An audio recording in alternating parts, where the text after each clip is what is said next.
When it comes to classic British motorcycles, there are few machines that can inspire the true enthusiast quite like the Ariels.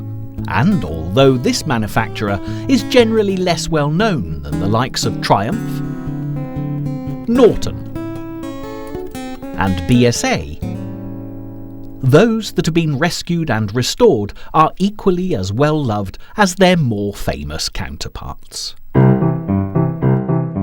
Birmingham was at the very heart of the British motorcycle industry, and Ariel was no exception, starting life as a bicycle manufacturer in the Selly Oak district of the city towards the end of the 19th century. With innovative wire-spoked wheels and a lightweight frame, even the bicycles were revolutionary, and when the first Ariel motorcycle appeared in 1901, complete with a Minerva 211cc engine, powered machines quickly became the company's forte. A year later, the engineer Charles Sangster and his family took over Ariel and designed a 3-speed, 2-stroke motorcycle with a clutch and kickstart, known as the Arielette. But progress came to an abrupt halt with the outbreak of World War I.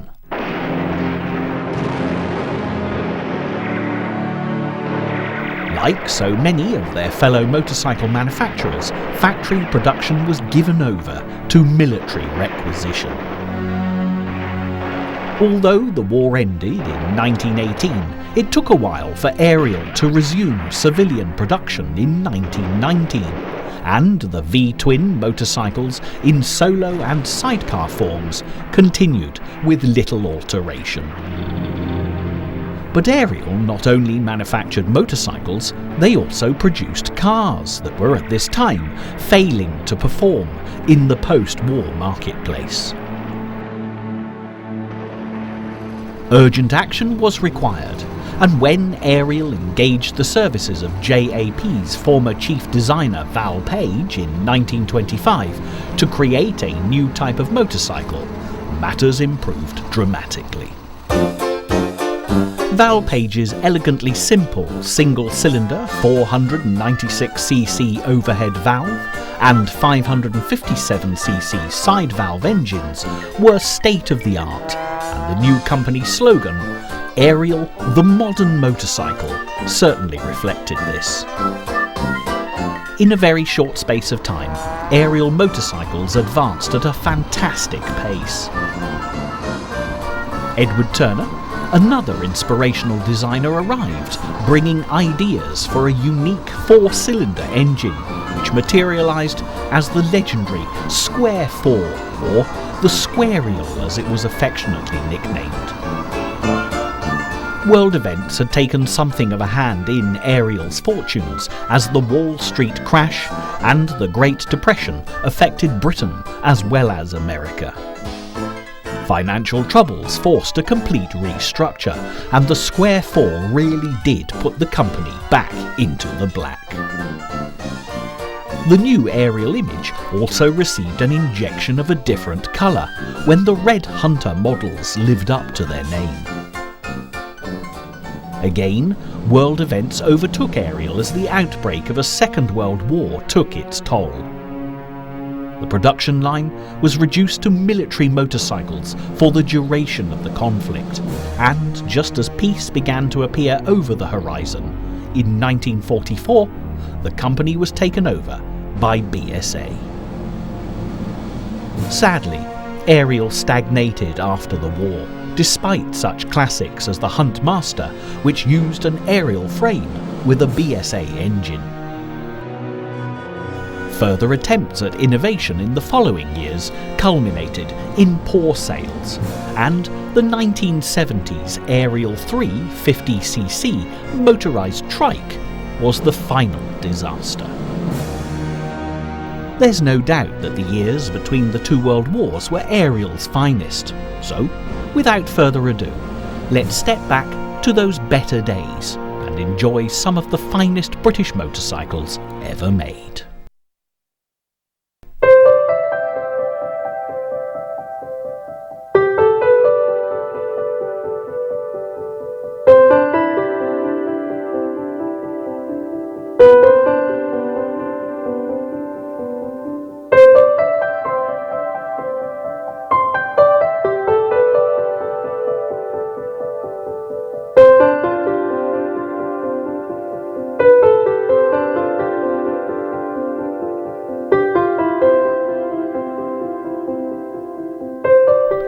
hard to believe, looking at this fine Ariel motorcycle, a 500cc overhead valve model from 1926, that it was actually brought home by its present owner as a derelict pile of parts in a wheelbarrow. In fairness, that was 20 years ago, and a great deal of dedicated restoration work has gone into getting this motorcycle back on the road. However, the hours spent on restoration and the sheer engineering ingenuity that has brought this classic Ariel up to speed has made this a remarkably rewarding enterprise, and for anyone considering taking on such a project, just watching what can only be described as poetry in motion is truly inspirational. One of the best places to begin if you have an interest in classic motorcycles will be the owners' clubs, and if your chosen mark happens to be Ariel, then you are indeed very fortunate. Thanks to the development of the World Wide Web, all the information you could possibly need will literally be at your fingertips through the Ariel Owners Club website. Here you'll find a wealth of experience in the club's membership and all the inside info on everything from how to get hold of spare parts to taking part in classic motorcycle events. There are those who might ask, why Ariel? What's the fascination with this particular make of motorcycle? As you watch this 1926 Ariel in action, these are questions that are easily and immediately answered. But there's more than just aesthetics to consider.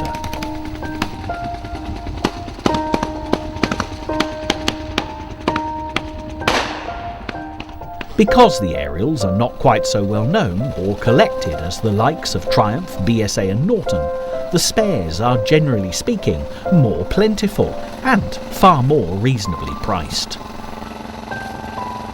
Also, thanks to the straightforward design, it's even possible to fix many of the mechanical problems you might encounter at the roadside, which can be very useful indeed. This Ariel is in fact very well travelled indeed. You can of course visit museums to view pristine specimens of any of the classic motorcycles, but all of the machines you'll see in this programme are used, often on a daily basis, for the purpose they were designed for. The proud owner of this 1926 Ariel has actually embarked on many continental tours, and recently completed a charity run to Berlin. Restoring classic motorcycles is far more than just a pastime. It is in fact a way of life. And riding the finished article, as you see so evocatively demonstrated today, is really what it's all about. With a 1926 vintage, this Ariel is the oldest machine to feature in this programme, but it was a landmark model in the evolution of the Birmingham manufacturer. Up until World War I, Ariel had focused on developing motorcycles for a rapidly expanding number of intrepid travellers, and although the motorcar was beginning to make an appearance, it was definitely a prerogative of the wealthy.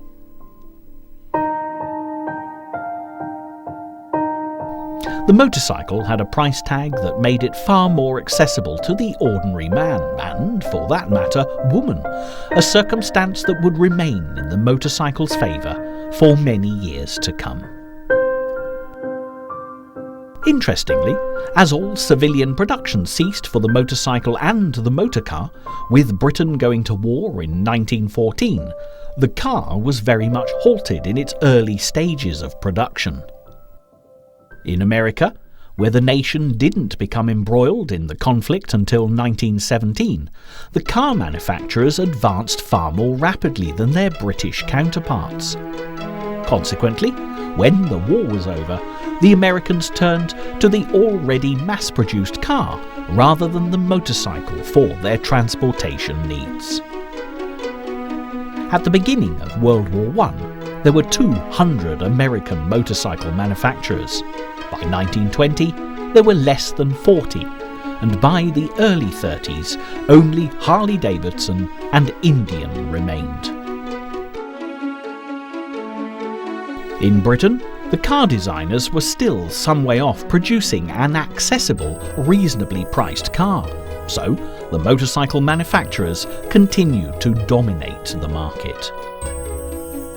At the motor show at London's Olympia in 1919, some 112 makers displayed their wares, and Ariel would have been a household name, albeit for serviceable, if unremarkable vehicles.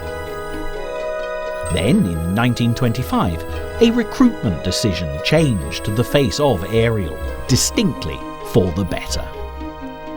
A designer by the name of Val Page, who'd been working for JAP, arrived at Ariel and revolutionised the company, as he would later do at BSA and Triumph.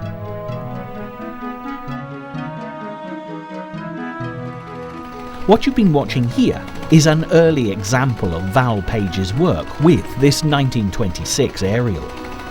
Although Page got down to business very quickly, it's predominantly the engine that marks his involvement with this model. Ariel customers would have to wait until 1927 for the frame and cycle parts to catch up with Page's innovation.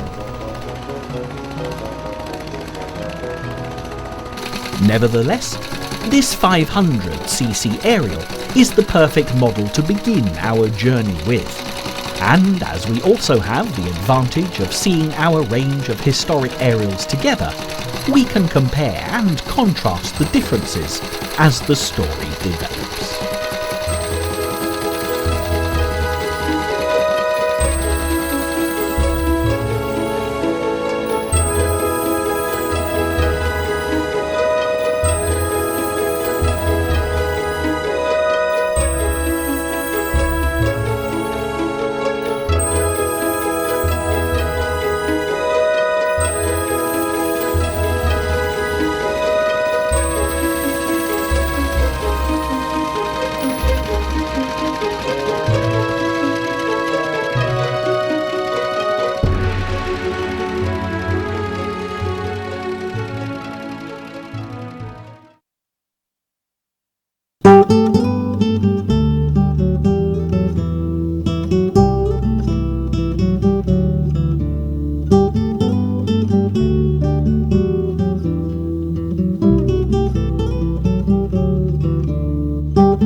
Initially, you may wonder at the wisdom of including a 1926 and a 1928 Ariel in the same programme.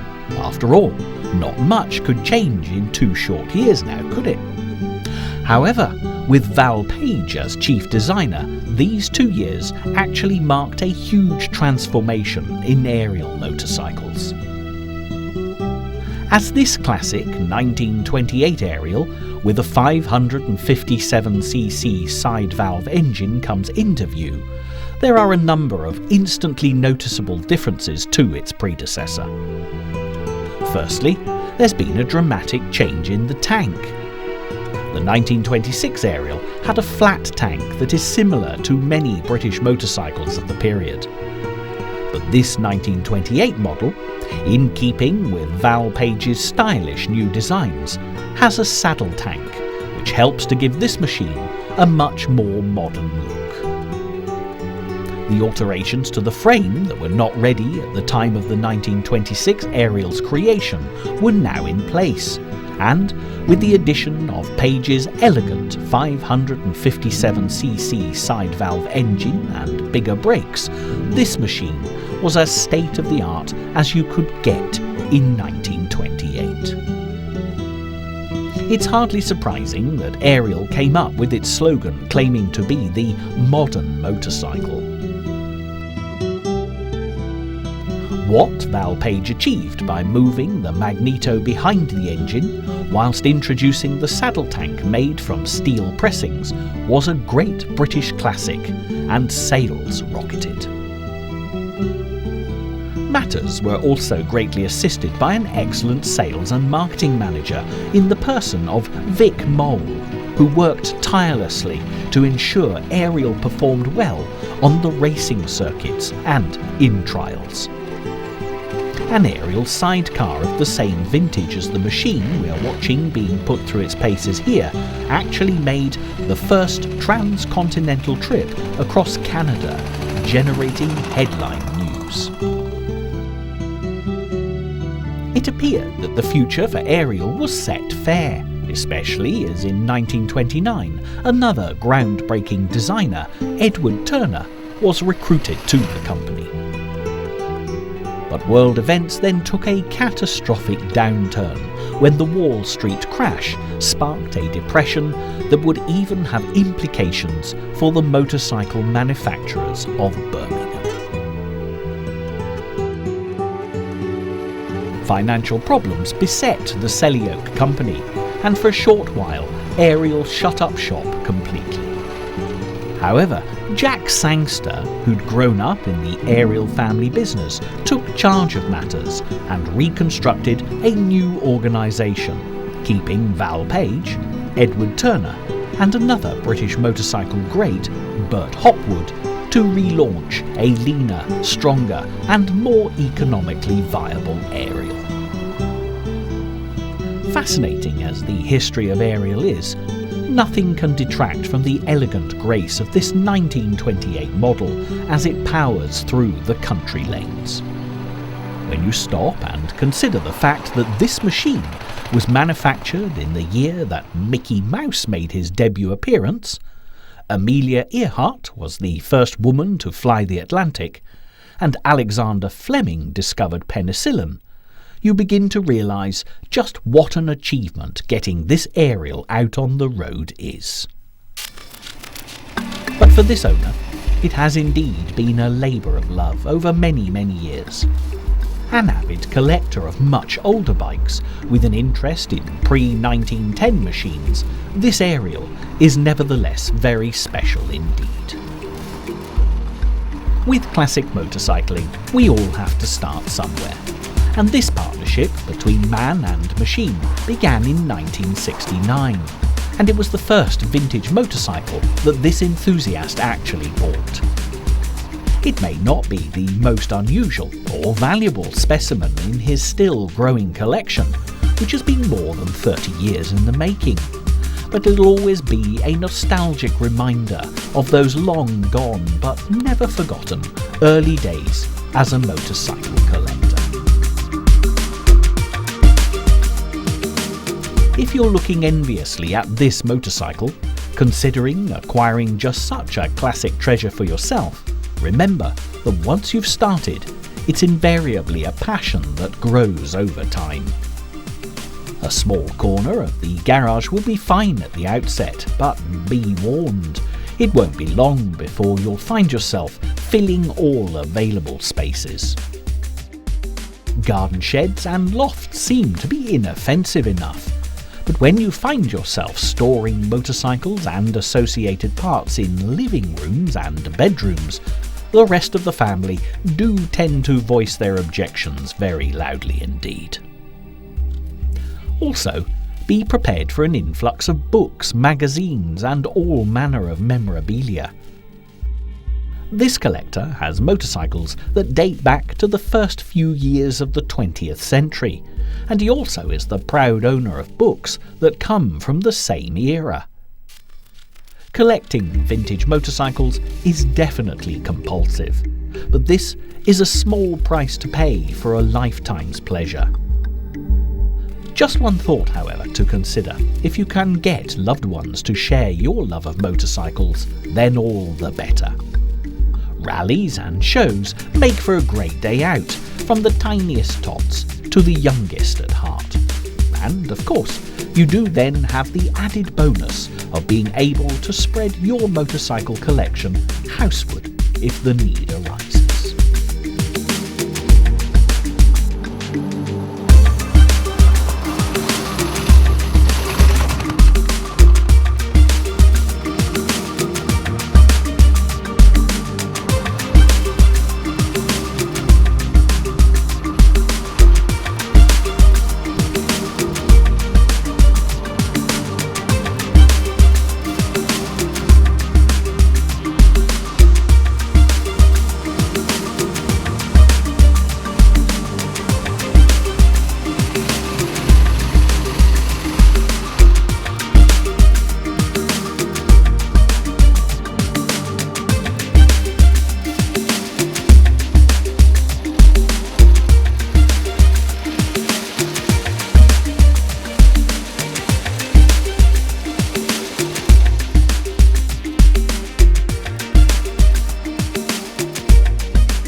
Moving on in time, our next motorcycle dates back to 1932 and truly is a landmark machine.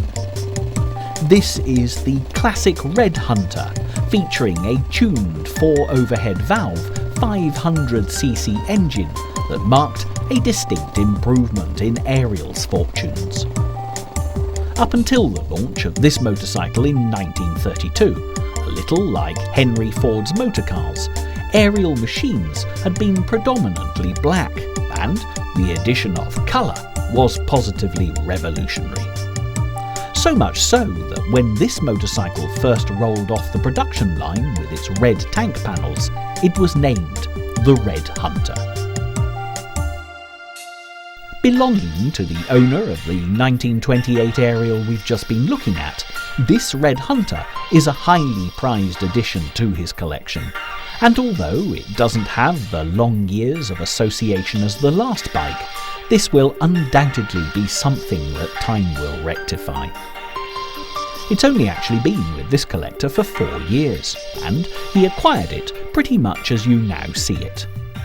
The source was the Ariel Owners Club, and although there will be alterations and modifications aplenty to be considered, it hasn't been a major restoration job. To set the launch of the 1932 Red Hunter in context, it's important to look at how Ariel bounced back onto the motorcycle market under the leadership of Jack Sangster.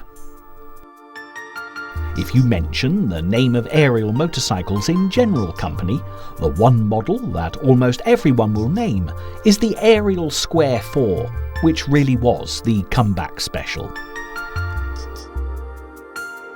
Val Page's stylish Ariel singles were certainly popular, but Edward Turner's favoured a unique 4-cylinder design that effectively placed two 180-degree parallel twins coupled together to run in opposite directions. When the first production models appeared at the Olympia Motorcycle Show in 1930, they caused a sensation, and Ariel was definitely a force to be reckoned with. Consequently, when the Red Hunter made its debut in 1932, motorcyclists were ready and waiting for the next Ariel innovation. Throughout the early 1930s, there were further modifications and additions to the Red Hunter range, including a 250cc and 350cc versions. For Ariel, the Red Hunter proved to be as successful as the Gold Star had been for BSA. There were many competitive outings for the Red Hunters, and success followed success, and popularity soared. This extract from Ariel's advertising campaign for the 1935 500cc Red Hunter says it all. The 500cc Red Hunter, acclaimed by all as being the outstanding sports machine of 1934, is better than ever for 1935. Capable of being tuned to speeds exceeding 100 miles per hour, it places no limit to the scope of the enthusiastic tuner and rider. The new long-stroke engine is now offered with a 2-port head or with a single-port head without extra charge. The fins, which in conjunction with the improved finning of the nickel-chrome iron cylinder barrel, give increased conductivity and longer wear. The massive crankcase and flywheel assembly are designed to withstand still higher maximum speeds and inertia loads. It's incredible to think that when these words were written in Ariel's advertising department more than 60 years ago, the designers would never have dreamt that the original Red Hunters they were waxing so lyrical about would still be travelling the roads of Britain. And what's more, if you study the internet for information relating to Ariel's Red Hunter, you'll find they're ridden all over the world. Details of a 1935 500cc Red Hunter in California makes for interesting reading. On the other side of the world, a very similar machine to the one you are watching here always starts on the first or second kick, before running extremely smoothly in the Californian sunshine. There's been some restoration with wiring, camshaft and followers needing attention, but overall there are few problems to speak of, and you'll find similar accounts of classic Ariels in Finland, Denmark, Belgium, New Zealand and Australia, to mention but a few. The valuation of the Californian Ariel is a pleasantly reassuring $8,500, although the owners featured in this programme rarely discuss their machines in terms of monetary value. These motorcycles are living, breathing pieces of history. Investment, in terms of hard cash, time, effort, energy and enthusiasm, will usually be considered as a privilege and pleasure rather than a chore. However, that said, those Ariel owners who have managed to save a pile of rusting old scrap and restore it to a pristine example of Ariel engineering will take great satisfaction in a generous valuation, even if it's the saving of a classic motorcycle to be put back on the road that's the major motivational force. In the latter part of the 1930s, the world faced a much greater threat than the depression that characterised the best part of this decade. The storm clouds of war were gathering, and this would mean big changes for Ariel, as we will discover as we move on to our next motorcycle.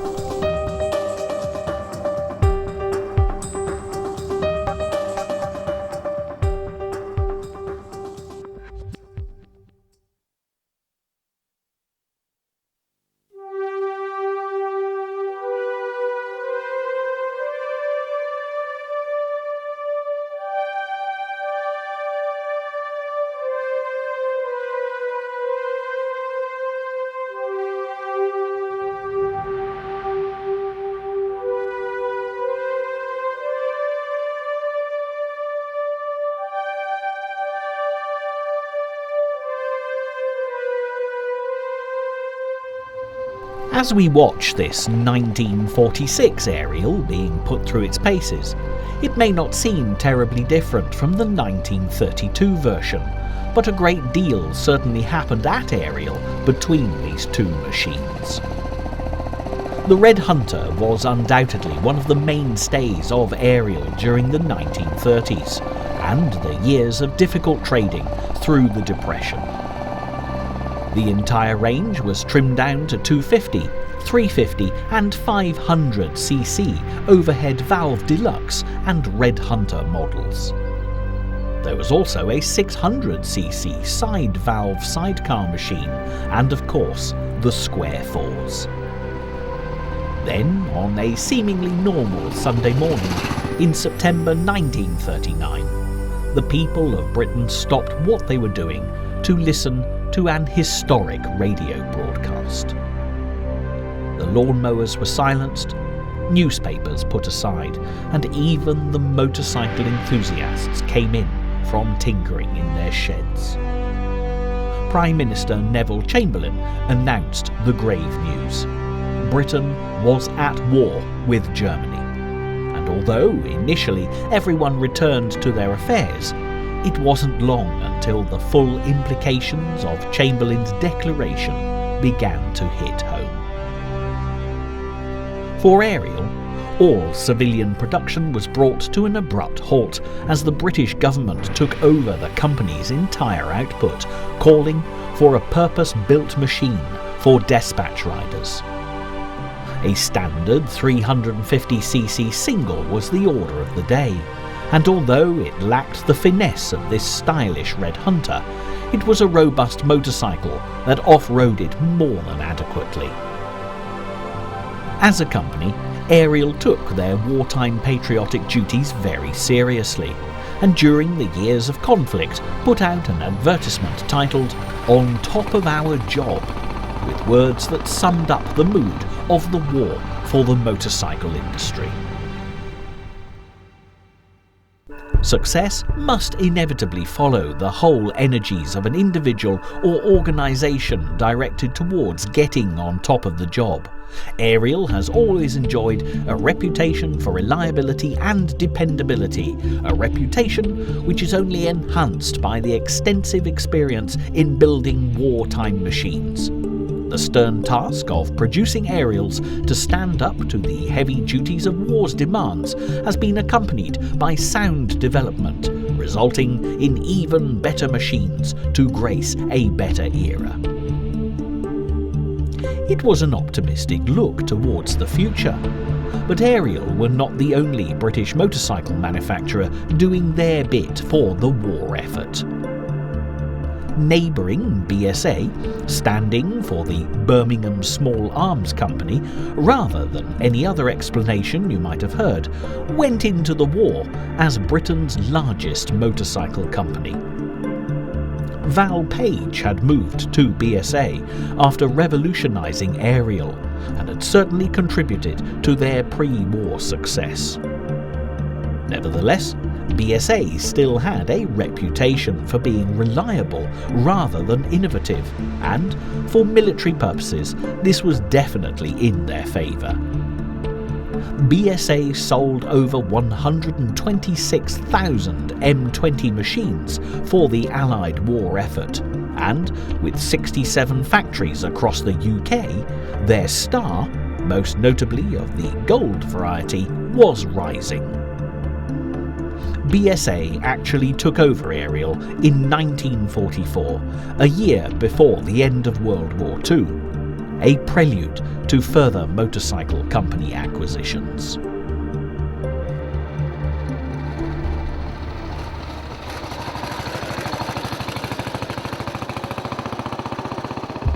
BSA continued to produce the Ariel machines under their own name, and early post-war civilian trading saw the Red Hunter pick up exactly where it had left off, and as a 1946 500cc Red Hunter, this is precisely the era of the motorcycling we've been enjoying watching. The Red Hunter fast became Ariel's best-selling bike, and it performed extremely well in competitive events. Road races were keenly followed, and victories by Ariel's rider, Sammy Miller, on a 500 Trials Mount Red Hunter kept sales buoyant. This Red Hunter is in very good condition, and is a fairly recent acquisition for its present owner. Looking back at the original publicity information about this model is fascinating.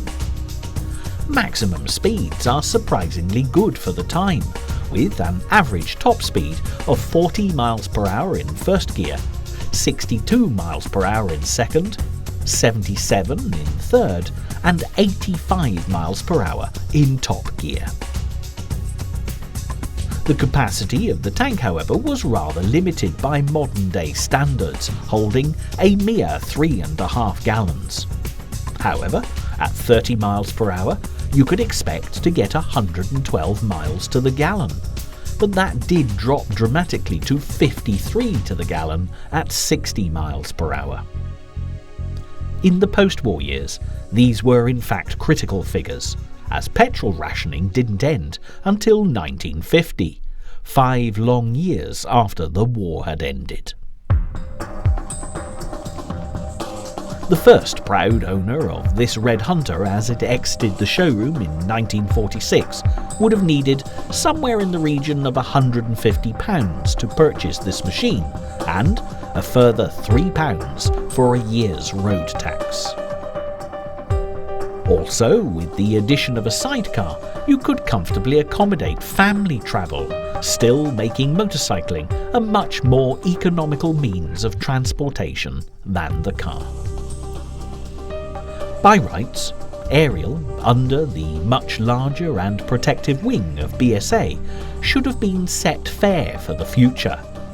But the British motorcycle industry was about to go into its most difficult period of trading to date, with the likes of Yamaha and Suzuki hot on their tails, and a management structure incapable of reading the writing on the wall.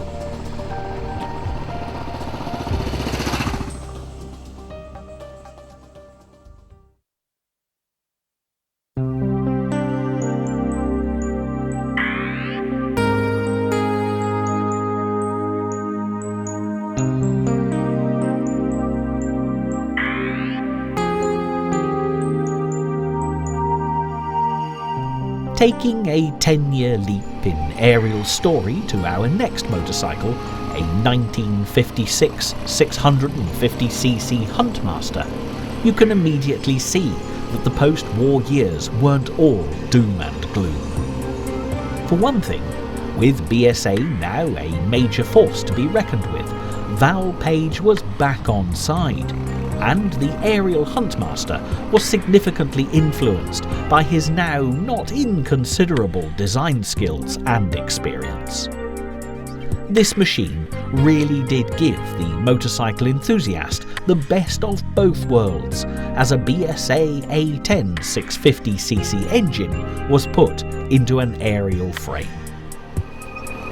The first Huntmasters appeared in 1954, and early road tests certainly substantiated its claim as a speed machine. When The Motorcycle magazine put the ton-up claim to the test, the reviewer had this to say: "Under poor conditions, and the rider wearing bulky clothing, a speed of 96 miles per hour was reached." This was an exciting time for all those who'd grown up with wartime deprivations. The world was changing, and a new age was dawning. In the same year that the Huntmaster made its debut, Bill Haley and the Comets recorded "Rock Around the Clock", and Roger Bannister broke the 4-minute mile. Everyone everywhere wanted to go faster, and rock and roll was definitely here to stay. In 1954, a young singer by the name of Elvis Presley was just beginning a career in music. But by the time the Huntmaster featured here rolled off the production line in 1956, the King was definitely top of the pops. Suddenly, on both sides of the Atlantic, a new phenomenon changed the demands of the motorcycle market. No longer did children grow seamlessly into adults. Instead, they stopped off in teenage, an unheard of younger generation that was quite literally both fast and furious.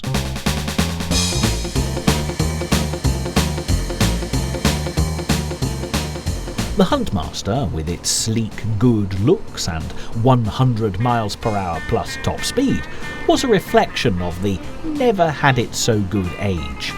And although production ceased in 1958, when the decision was taken to stop manufacturing Ariel 4-strokes, this motorcycle has never been forgotten. The owner of this classic 1956 Huntmaster acquired it about 10 years ago, having bought it already running from a member of the Ariel Owners Club.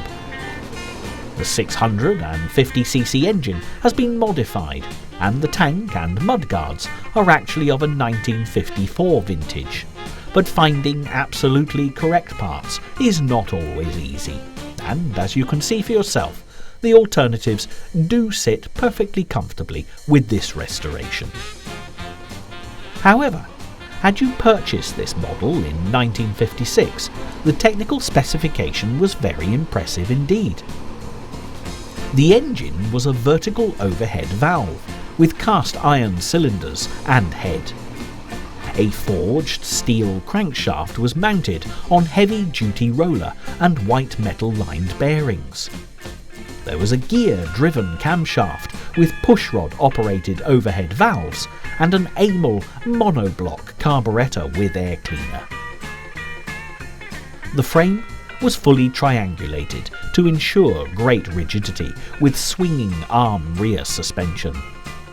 There was even a thief-proof steering lock, which was probably just as well, because this certainly was a highly desirable motorcycle.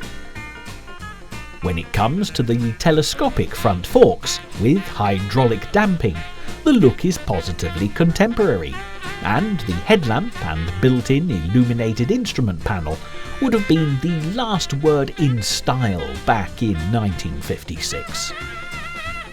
Stopping was, needless to say, a vital part of the Huntmaster's spec, being well covered by powerful central brakes with non-fade linings. All in all, this classic Ariel, along with its stablemate the Fieldmaster, offered the discerning motorcyclist a stylish, speedy ride that made a statement about the owner that was no longer simply robust and reliable, it was classy as well. With the new decade already in sight, and the BSA Ariel operation bringing in huge profits, this was indeed the time to invest in the future. The Japanese giants of the motorcycle industry were certainly already flexing their muscles, embracing new technology to make their machines more user-friendly than anything to hit the market to date. Electric starts, efficient fuel consumption, rider comfort and unshakable reliability threatened to dislodge the British motorcycle moguls from their all-too-comfortable laurels. The result of this failure to take on the Japanese competition can be seen on our roads today. There are Yamahas and Suzukis in abundance, but where are the Ariels, or even for that matter, the BSAs, Nortons, Royal Enfields, Vincents or AJSs? If you look hard enough, you may spot a modern Triumph, thanks to an 11th hour rescue bid from an inspired entrepreneur in the 1980s. The truth is, just like Nero, who, according to history, played the violin while Rome burned, the British motorcycle industry failed to act as they watched the Japanese beat them at their own game. Nevertheless, Ariel, with the inspiration of Val Page, had just one last trump card to play.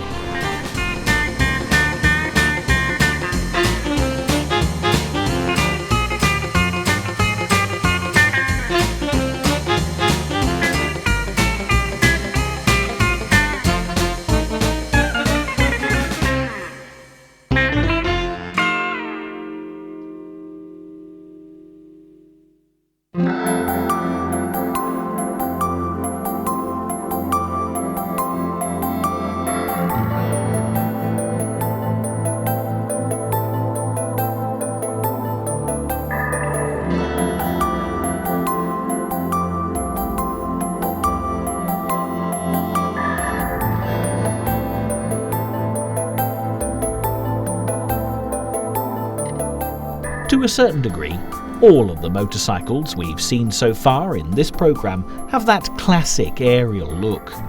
But this next machine truly is in a class of its own. This is the Ariel Leader, the culmination of Val Page's lifetime of experience in motorcycle design. And if Yamaha or Suzuki presented it today as a 21st century answer to commuter traffic congestion, it wouldn't seem at all out of place. Yet this motorcycle first rolled off the Ariel production line in 1958, unquestionably decades ahead of its time. This particular leader is actually a 1961 model that's been much treasured by its present owner for the last 28 years. Scrap and breakers yards are great places for classic motorcycle enthusiasts in search of precious replacement parts, and this leader ended up at a scrapyard, abandoned, with a coat of bright orange paint. When this collector discovered it there, while rummaging for a part for a BSA Bantam, he couldn't resist it, despite the appalling colour scheme. Getting the leader back on the road wasn't hugely complex, as one of the major plus points of the design was its simplicity. If you're looking for an Ariel Leader, they're definitely becoming more collectible as time goes on, partly because age and rust does take its toll. Nevertheless, this leader has given very good service over the past 28 years, and even when it has on rare occasions proved troublesome, other Ariel enthusiasts are never far away. On a trip to Scotland, the little end bearing ceased, but even at a remote Scottish garage, an Ariel collector was discovered just a few miles away. By the morning, the bike was fixed and back on the high road. This is nothing unusual in the world of classic motorcycles, and even on the continent, riders have always found like-minded souls to help out in times of breakdown. The generosity of spirit between classic motorcyclists is universal, even transcending language barriers, which all adds to the attraction of these wonderful old machines. From a technical viewpoint, the Leader was something of a masterpiece. Val Page literally tore up the rulebook and came up with an easily manufactured tourer that was stylish, effective and economical. A 250cc two-stroke engine hangs from a rigid beam frame made from two simple pressings. Economical to manufacture, the design was nevertheless impressive, with a self-contained fuel tank in the optimum position for the best possible handling. Not that you'd realise there was anything unusual here, because there's a dummy petrol tank between the rider's knees that actually provides the space for a luggage compartment. This allowed for streamlined panniers whilst accommodating the maximum amount of luggage.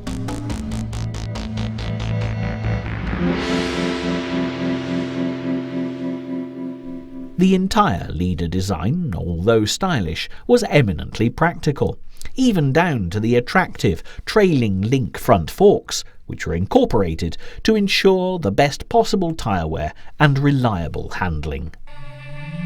Equally, the fully enclosed chain case and elegant built-in fairing looked positively space age, but in fact suited the vagaries of the British weather perfectly.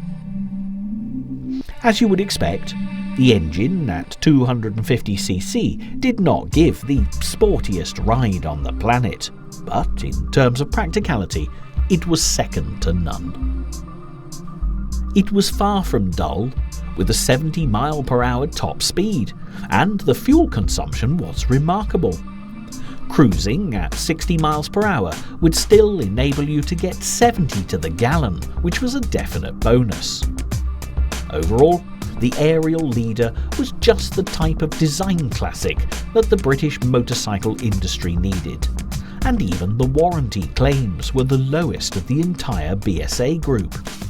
In fact, there was only one area in which the Leader failed to please, and that was in the lucrative export market to the USA.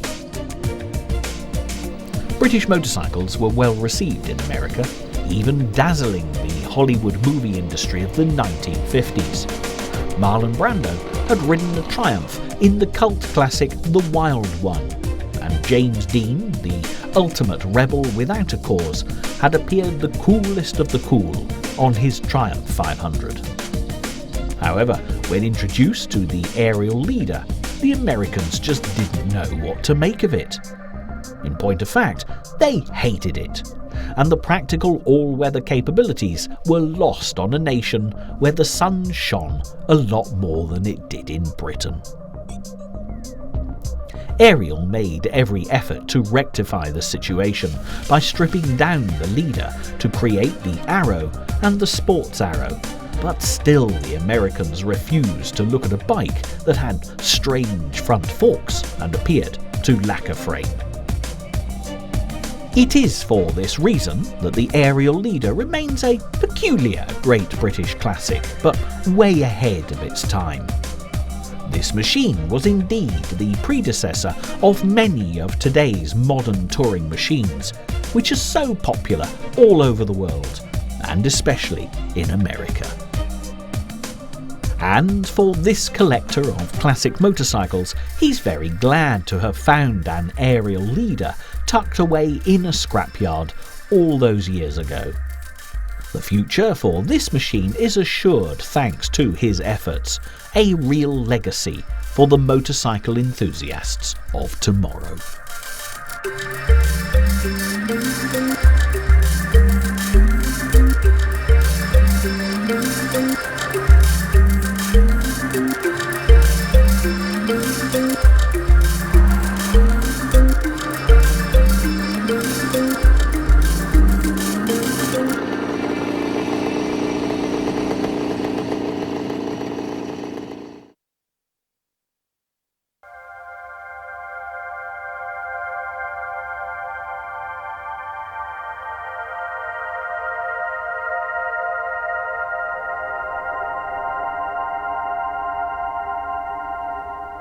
As our time looking at classic Ariels draws to a close, this is one story that sadly does not have a happy ending.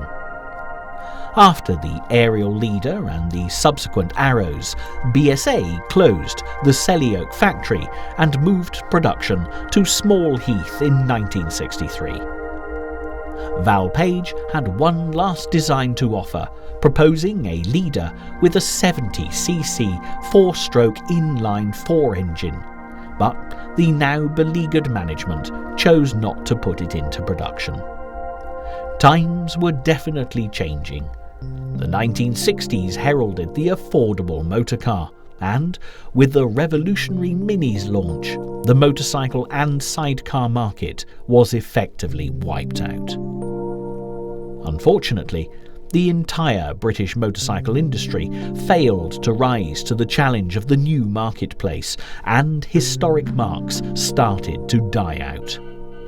In effect, production of Ariel ceased in 1967, although BSA did battle on a little longer. The Ariel name was revived very briefly in 1970 when BSA launched a 50cc 2-stroke moped.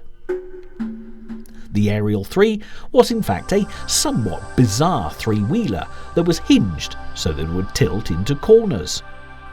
It was an unmitigated disaster and marked the beginning of the end for BSA. Like many of the big British motorcycle names of the past, who were amalgamating in the hope of survival, BSA was bought by Norton and absorbed into the Norton Villiers Triumph Group in 1971.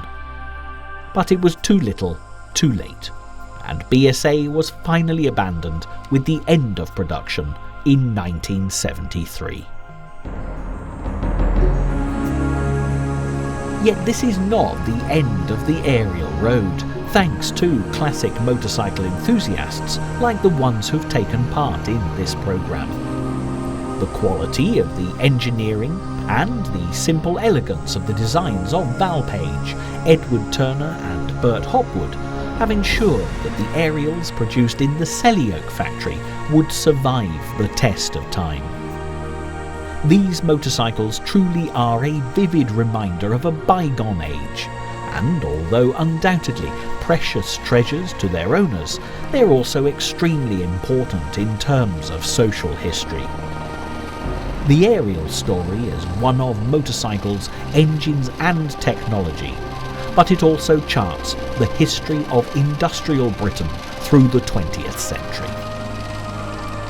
Whatever your interest in Ariels, this selection of machines should have given you an insight into this very special branch of classic British motorcycles.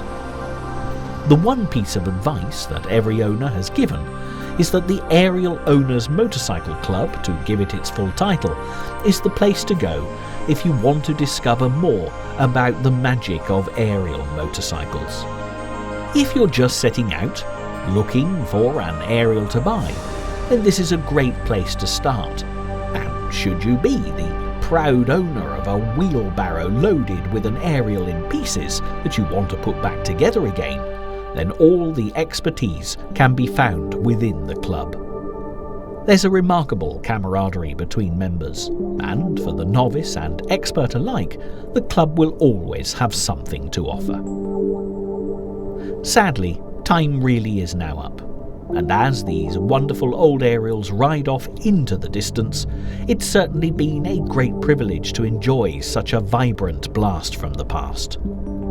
The name Ariel belongs to a mischievous spirit creation of that most famous of Midland sons, William Shakespeare, in his final play, The Tempest. Considering the closing words of The Tempest were Shakespeare's last lines, they're remarkably appropriate to finish this programme with, as he says, "Let your indulgence set me free." Hopefully, this is precisely what these rather more modern Ariels have achieved throughout the course of this programme.